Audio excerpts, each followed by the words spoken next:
Assalamualaikum warahmatullahi wabarakatuh.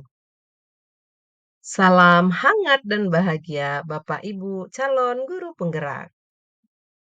Perkenalkan, saya Sulistiati, berasal dari SMK Negeri 2 Kota Bengkulu, calon guru penggerak angkatan 9 tahun 2023. Dalam kesempatan ini, saya akan menyampaikan kesimpulan dan refleksi pemikiran Ki Hajar Dewantara modul 1.1 koneksi antar materi. Selanjutnya, saya akan merefleksikan diri melalui 3 pertanyaan berikut. Yang pertama, apa yang Anda percaya tentang murid dan pembelajaran di kelas sebelum Anda mempelajari modul 1.1?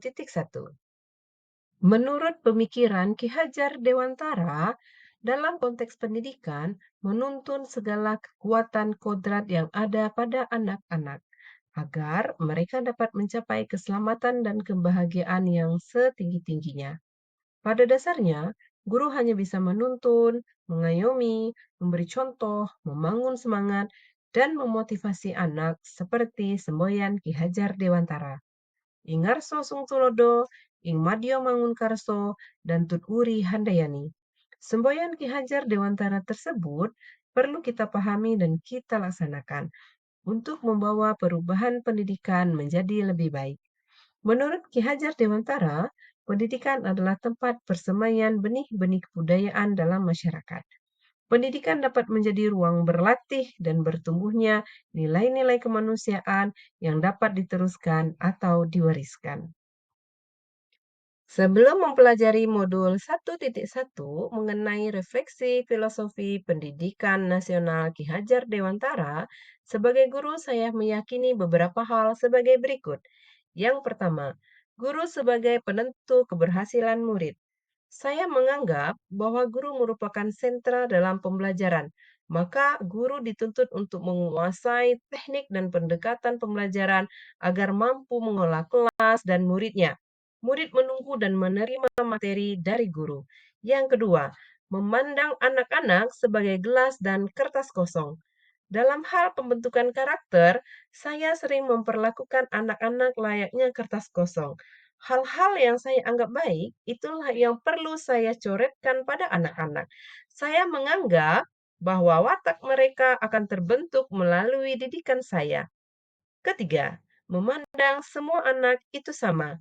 Yang saya maksud adalah semua anak harus diperlakukan sama dalam pembelajaran, yang mana saya harus menyeragamkan metode pembelajaran tanpa mempertimbangkan minat dan potensi masing-masing anak.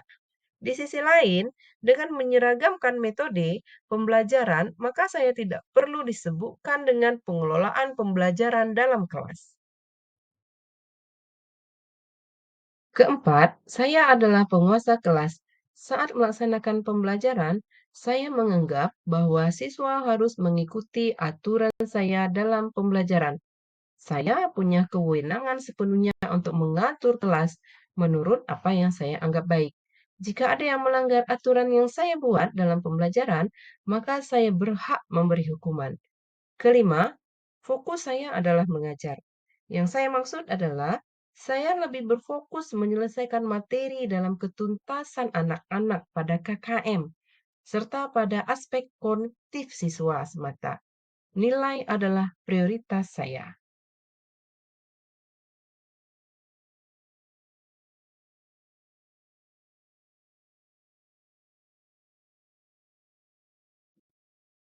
Setelah mempelajari pemikiran Ki Hajar Dewantara dalam modul 1.1 Pendidikan Guru Penggerak, pandangan saya berubah. Yang pertama, murid sebagai subjek pembelajaran. Artinya, murid mempunyai kebebasan berekspresi, mengungkapkan pendapat, dan berkreasi sesuai dengan model, metode pembelajaran, dan media yang tepat. Guru seharusnya sebagai fasilitator pembelajaran. Kedua, setiap anak istimewa. Mereka mempunyai keunikan dan karakteristik sendiri sebagai individu.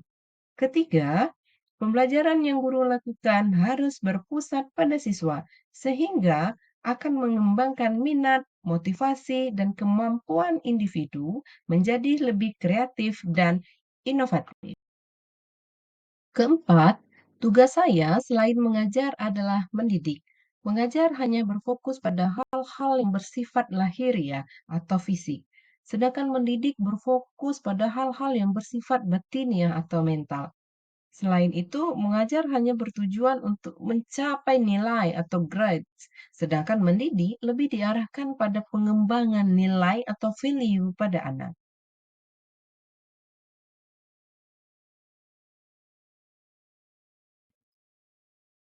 Yang dapat saya terapkan dalam pembelajaran di kelas antara lain, yang pertama, saya akan memberikan tuntunan kepada setiap individu dari anak didik saya untuk mereka mengekspresikan apa yang mereka inginkan dan apa yang mereka butuhkan. Yang kedua, saya tidak akan memaksa anak untuk mengerjakan sesuatu kegiatan sampai selesai dan baru bisa menilainya. Yang ketiga, melakukan kegiatan pembelajaran di lingkungan luar kelas. Semoga video ini menginspirasi Bapak Ibu pejuang pendidikan. Salam dan bahagia. Wassalamualaikum warahmatullahi wabarakatuh.